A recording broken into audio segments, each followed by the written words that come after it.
I'm Shadde Khan. Everyone calls me Shadde. I'm trying to get that kind of a nature of artist building into the entrepreneur space, because many times nowadays people are talking about how entrepreneurs are the new rock stars. So I'm going to speak about how I've built my businesses over time, and I've been in the business for around 20 plus years, as an entrepreneur. And when I started, I remember the struggle of actually leaving a job to go out there into the unknown. And I had saved up capital for about eight months to create my first venture, which was a social media platform for universities. Started me at BTH, Blekinge Tekniska Högskola, and they had a platform where it was a distance course, like a distance education. Rohit just started there. So the back end, I thought when I was using it, it was super lacking. So what I did was I created a social media where all the classmates could interact and become friends and share events, etc., etc. And that started growing pretty quickly. And I was a student at that time, so I was collecting CSN.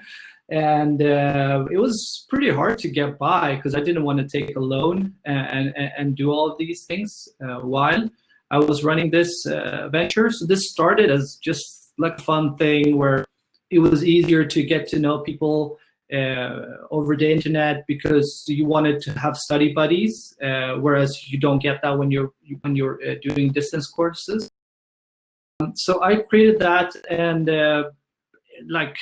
most of my class plus the school started using this platform. So we got up to about 2,000 users. And then I just tried to keep it alive for as long as I could. But in the end, it had costs associated to it that I couldn't maintain. So that's when I realized that, okay, it's really difficult to drive a business if you're not financially stable. So that's what I'm going to talk about, and how some of you might have started businesses and saved up so that you can, take care of yourselves while you are trying to run this business. So the usual story about an entrepreneur is you leave a job, you leave that safety, you take a risk, and with that risk, you will most probably get a reward in the end, right? So all the big stories about is how they left, how they created something, how they almost became homeless, and then everything started going well after that, right? Maybe they raised capital, or maybe they got clients enough to be able to be successful. Okay, so with that said, that's the main story. And if you start looking at the numbers and you start looking at an entrepreneur from that perspective, where you're supposed to take that big of a risk, about 90% of the businesses that start in any industry will fail within 3 years. 90%. This means that about, there's 400 million entrepreneurs in the world. Sure enough, people are starting restaurants, they're doing, small shops, barber shops, etc. But 90% of all of those 400 million entrepreneurs will fail within 3 years. It's a crazy number. And I started my businesses, you never really talked about any kind of investments. Investments it wasn't big, right? That you would go out and raise capital. So what I learned was that you work hard and you kind of like hustle your way through to make a living for yourself. So with the Akademiportalen that I created, I took that to a point where I couldn't sustain it anymore, and I tried to get people to give me money and raise capital. And when I did that, that came with so much weight. So whomever actually offered me capital wanted to have such influence over where this product would go that I had to decline them. And this is so early on, so I kind of realized that, okay, if I want to run this my way, I need to get self-sustained now. So I started a couple of companies during the time with Akademi Portal. Unfortunately, I wasn't successful with that venture. It was my first thing that I ever did. It was never supposed to be something that would give me any monetary success. It was just a way for me to go through university in an easier way. Okay, so it solved a problem for me, and it also solved the problem for many of my classmates, where we could now connect. So that's also when I realized that, okay, I need to do something where there's a need, right, and potential around something that I create. So I started a couple of companies after. I'm not going to like name them, but that also failed. And the reason why they failed was because I kind of had almost 0 kroners in my account, and I couldn't take care of myself. So I needed to hustle. Like, I needed have this small-time job, just get money to make ends meet. And I was also trying to raise capital, and when I was trying to raise capital, I realized that you have to sell your heart and soul when you do it, and it's not like you're going to get rich just because you raise capital. So I went out, I tried to raise capital. It was super difficult. It was consuming all my time, so that my business didn't get the focus that it needed, because in the end, what I needed for my businesses was customers, people that I could invoice, so that I could become self-sustained. And while I was raising that capital, I realized that, okay, I got some offers from investors. But with those offers, they were expecting me to work for nothing. And I said, well, how am I supposed to, make a living if I'm not getting, how should I drive this business? Right? And then some entrepreneurs, some investors said, well, you can take a existential minimum salary. What are your costs? And, the costs to live are in Stockholm, it's like 10 to 12,000 kroners. But then I'm really living off of more or less nothing. I don't have anything to even work off. Okay. So, and I was like, okay, so how long do you expect me to live like this? And they basically said, we expect you to live like this for as long as it takes, because we are now giving you a value of 20 million Swedish kroners. So your shares are now worth 10 plus million. So you're getting paid. And this is also what I'm seeing, in the world, entrepreneurs that are raising capital. If you don't get successful with the first raise, you will need to continue to raise capital until you're so diluted you own 5% or less. Have that small amount of shares, you don't have anything to say around your business anymore. So I've seen too many stories where people raise capital until the end, and now they've worked eight years without any kind of reimbursement, and now they have to leave their company. And one day the company might sell, where you get money for what you've built, but you get 5%. So what I recommend, so the step-by-step guide that I did, what I did was what do I need to make sure that I can live for myself and take good decisions? So the first time I made success was when I jumped onto a job, and I was super transparent with my employer that I'm running this business on the side, but I'll do my 8 hours. I'll work hard. You'll never notice that I'm running this business. Okay, and because of that, I started working all my time. Weekends,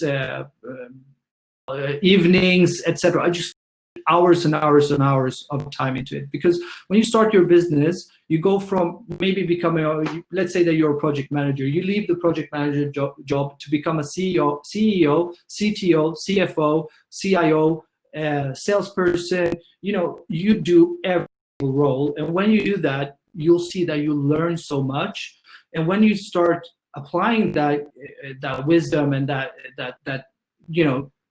street knowledge into your business, you'll start seeing that now you can really start building your network while you have and retain a job. So that's the first time I became successful, and this is a pretty long time ago. So it's about 15 years ago, and what I wanted was I wanted to create products and solutions for businesses, automation, intelligence solutions, whereas we could make businesses better, because I was really on when it comes.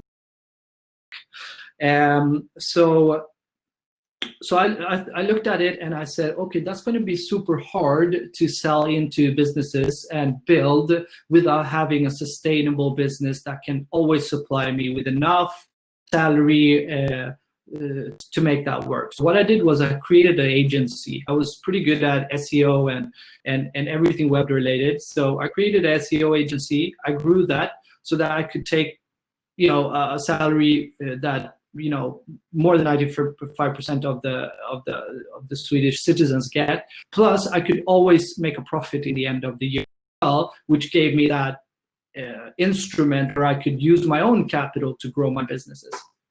So this is how I've done it. So you start with a SEO company, and then I realized I need developers to be able to create these solutions that I want to create. So I also set up a web development company, and I showed a CTO of mine, who became my CTO. I showed what I've done with my own business and how I had grown it, and I told him, join me in this, take 50% of this company, and let's build this web development company. We can use the client base I already have. Okay. So from there, we started the web development company, and I told him we're going to put 30% of our time into our own licensed products that we can license to our clients.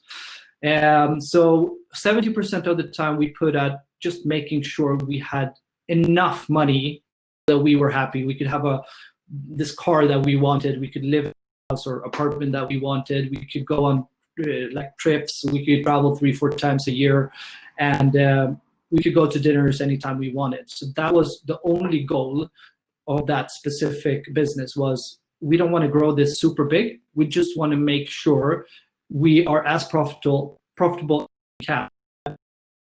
Invest much into this. What we do is we invest our time into our own products. So we've created, over time, I would say about 20 IPs. We've sold some of these IPs and been really successful around that. I've recently teamed up with Sigma IT Consulting, which is one of the biggest consultancy firms in Sweden. They employ about 7,000 people in 11 countries.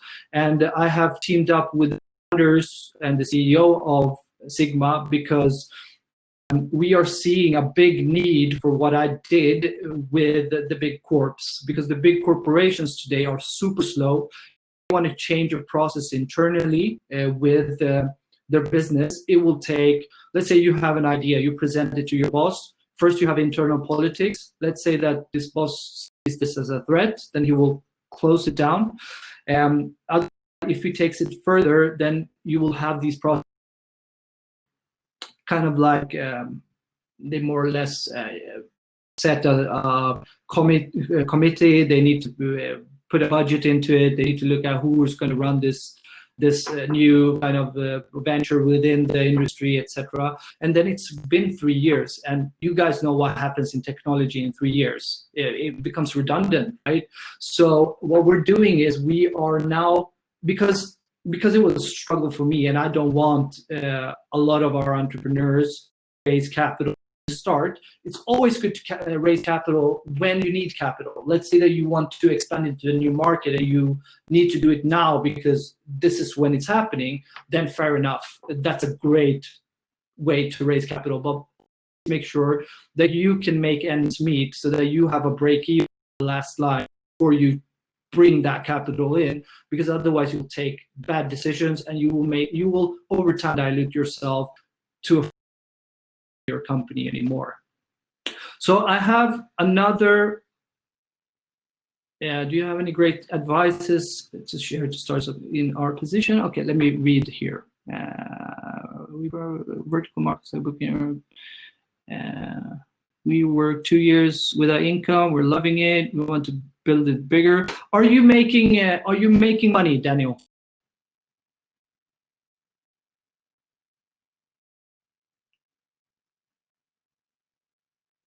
Daniel, are you making any money?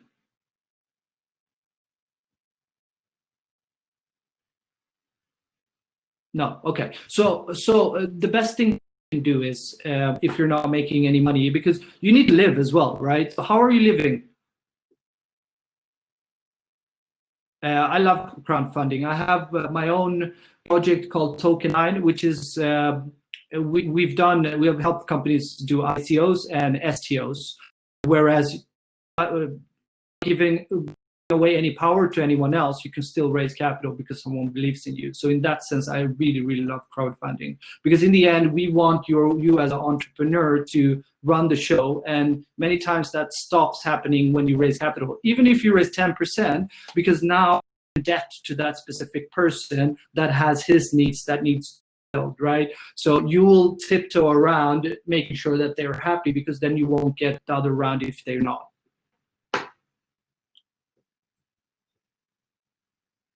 Yeah.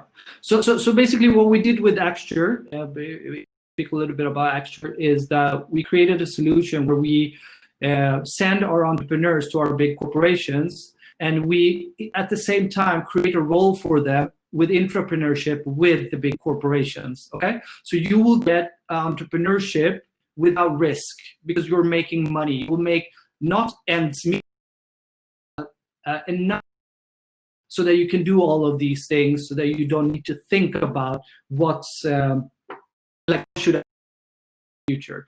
And that's done with 1,000 plus of the biggest corporations in the world are open to take our entrepreneurs on. So that's my current venture that I'm building. So whomever is listening to this, connect. If you have a business that you want to present to me, I also make sure I invest into businesses. So we invest quite a lot of money ourselves, but we usually invest into businesses that already have flow and can sustain. We give them money for growth.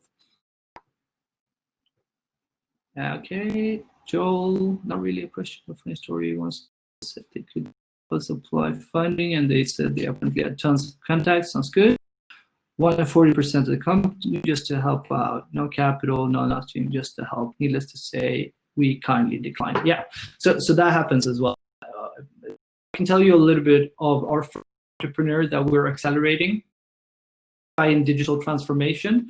And we have a lot of clients because of COVID and other reasons that need to start digitally transforming their whole business, because they're getting competitors like Amazon, etc. And they're now realizing that these guys are going to take a big chunk of the market.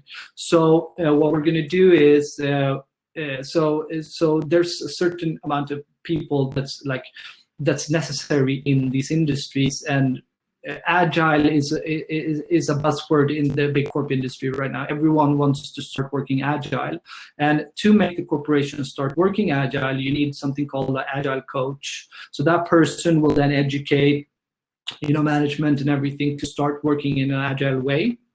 So our first entrepreneur is an influencer in that space, and our first gig is with a huge fashion retailer where we're going to place about 30 people on a full-time basis. It's going to be a business worth 6 million euro to 15 million euro within the next three years. And the only reason why we can do that is because we have these clients in our roster, right? And they want to also change. And when we come with the power of Sigma and Danier, who they turn around over €1 billion a year in revenue, and they have all these customers, and all these big corps are listening to us. So I want to find you guys, entrepreneurs out there that are struggling, that want to find a way to balance your with your entrepreneurship, and that are ready to work really, really hard for the next 3 to 5 years, and then maybe we can give you an exit with one of our big corporations. I don't know how long I have, because I've gone through the time, but questions off. If I get cut off, please send me a request. I'd love to do one. Otherwise, questions, and I'll try to answer them.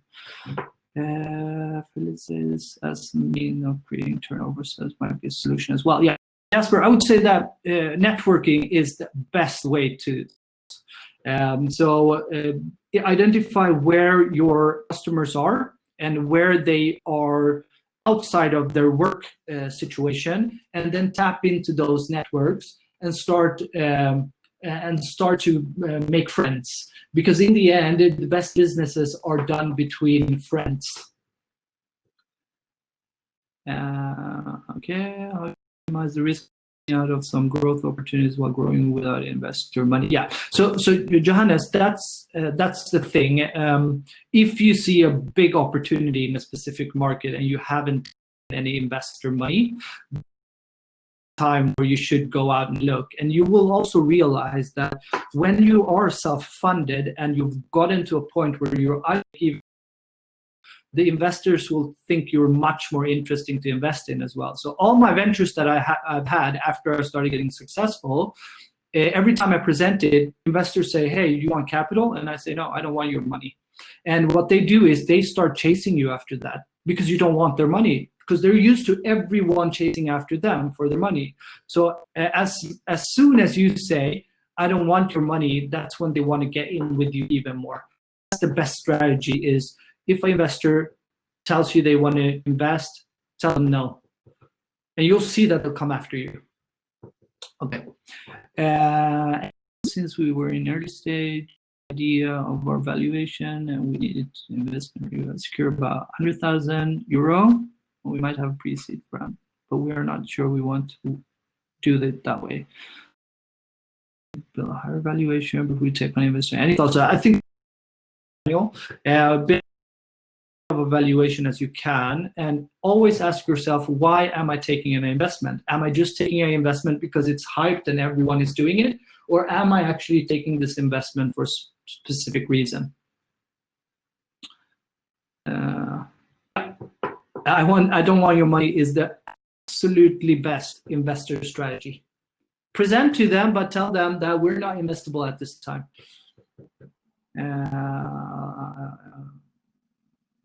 Most startup programs seems closed. Do you work with any consultancy founders? Yeah, we work with a lot of consultancy founders, and consulting businesses are really important. But what you should do as a consultancy founder is you should also start looking at what is your IP, because in the end, when everyone is starting to digitalize, there might be less.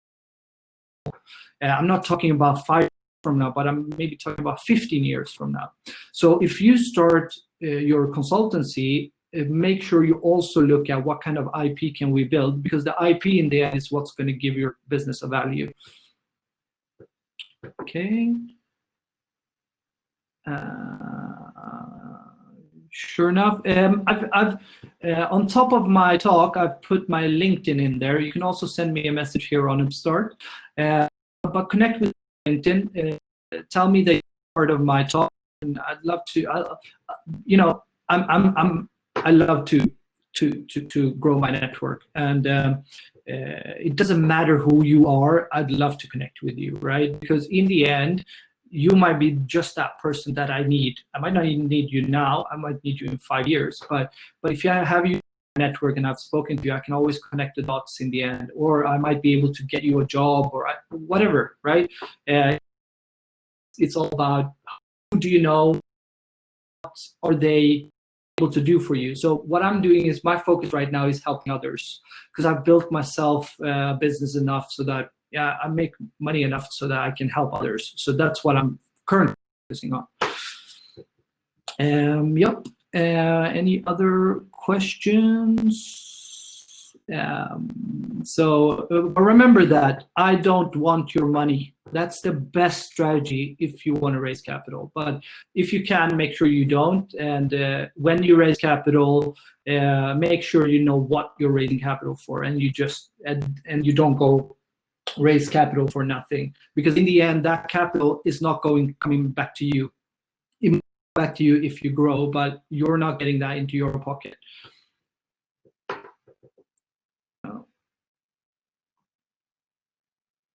I've already had enough investor for this funding, right? That's also good, because it's in psychology, right? When you say no to someone, then they want something more. Look at kids. I have two children of my own that are super young, right? 14 months, and the latest one is just 1 month old. And the 14 month, give her the toys, etc. She'll play with the toy. But every time we say no to her where she goes anywhere, you know, whenever she doesn't see us, that's where she will be, because she knows that's where it's no. So no is usually, I'm a yes steer in everything, because yes is a great word. But when it comes to investments, you want them to chase you, so say no.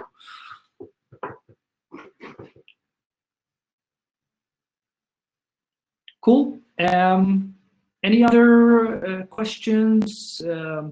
Any other ideas? Any experiences you want to share where you've done something like you've said no, and what the result was of that? So don't be afraid, and don't go asking people on LinkedIn for money. Don't do that in the first message, because I get 1 trillion of those requests every day. I don't even read them. So don't say, hey, we're this startup, we have done this and that, we're looking for this amount of money, la la la. You know, no investor is going to be interested in that. Yeah. What else? And also make sure that you can ends meet. So you have something on the side that makes sure that you can live. So that you're, because a lot of entrepreneurs also, when they raise capital, let's say that you get 10 million euro into your business, you will still live poorly for the next 5 to 7 years. But if you run your own business and you don't take money and you get sales instead, and with that sales you can start taking a better salary, so you can grow quicker for your own personal well-being, if you don't go the route of actually raising capital. Because the raised capital, the 10 million euro that you now raise, is going to be for a bigger office, it's going to be for hiring people, and you will pay all these new people that you hired a good salary, but you will live off of nothing.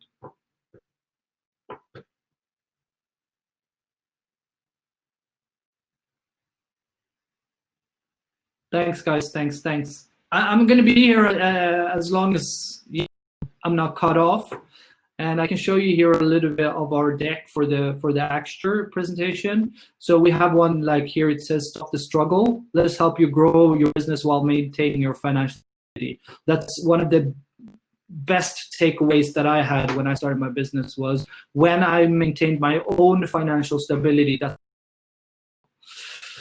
And then customers, what we do is we incubate by taking the entrepreneurs. We look at the strategy, we look at what our big corporate clients need, and then we create a solution that will fit them so that we can start selling to them. And then we go in and accelerate, and after that, we grow the business for the entrepreneur. That is your why of Axture. And what is your why, and how much investors care about this? So my why of Axture is, it's the first company in the world, there's no one else working like this, that will give you entrepreneurship which is risk-free for you as the entrepreneur. So we'll make sure that you have, let's say in Swedish crowns, if you're junior, you will have a minimum of 40,000 kronor a month in salary. If you're super senior, you might have 80 or 100,000 kronor a month. And if you have that kind of a salary while you're running your own business, number one, you'll make good decisions because you don't have your own business. So you grow that, and you can build I call it a cash for war, right? Because you're going into war when you start getting clients. Okay, that's your what. Why do you do what you do? Why I do this? Like the why for me in Axture is I want to be able to help other entrepreneurs, because I've been in struggle myself when I started the business, and I want to take that struggle away from many of these entrepreneurs. And obviously, what we will do is we will also build a portfolio of a lot of cool people and ideas when we do it. So I want to be around the coolest people. Yeah, why.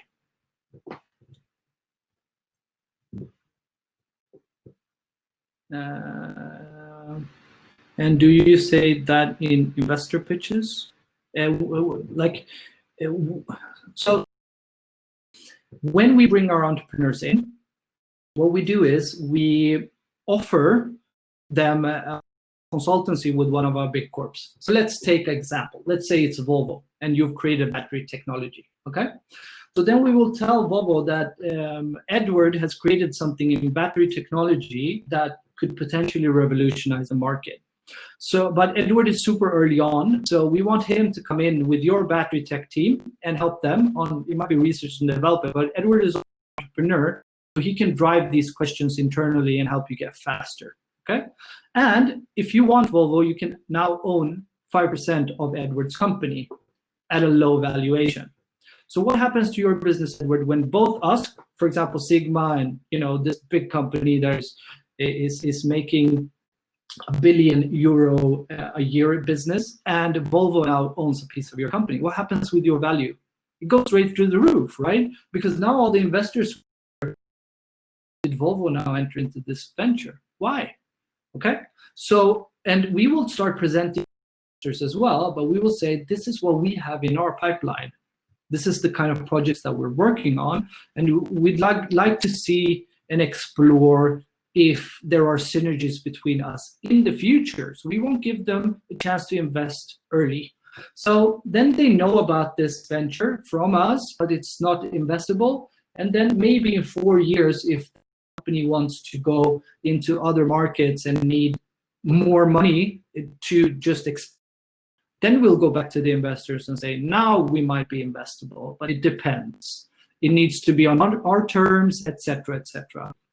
And many times then people will chase after you to invest. Look at the likes of Spotify, look at the likes of all these big companies that have raised a lot of capital over time. Look at Tesla, look at their valuation right now. Everyone wants to invest in them because how people are going to drive cars in the future and the electrification. So this is what we want for entrepreneurs. And the hardest thing for an entrepreneur is usually that they don't have access to these customers that can help them self-sustain.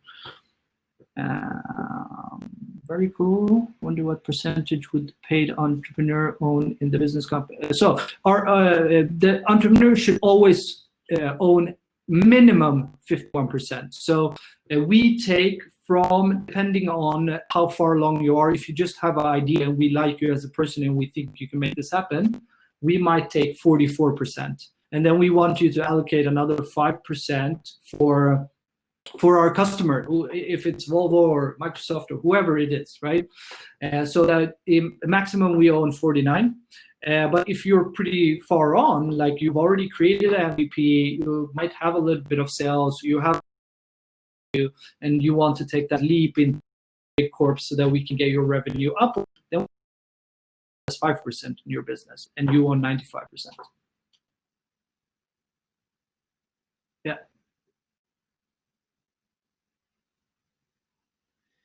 Any more questions?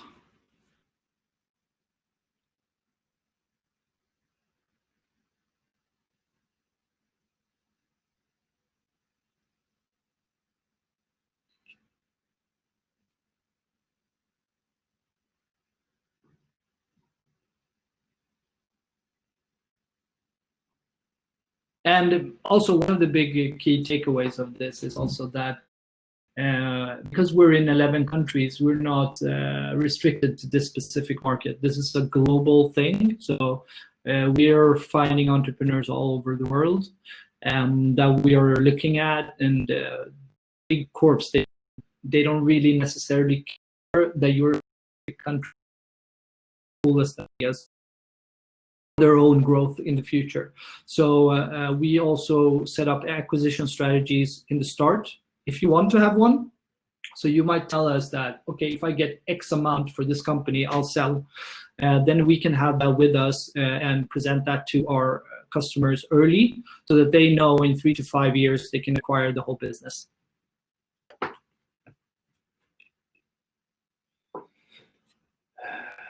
Cool, guys. It was super nice doing this for you, and hopefully, we can keep in touch. Tell me what you're doing. I'd love to know. And and let me also see how I can help you. So I'm going to check out now, but see you guys. Thanks for listening. Bye.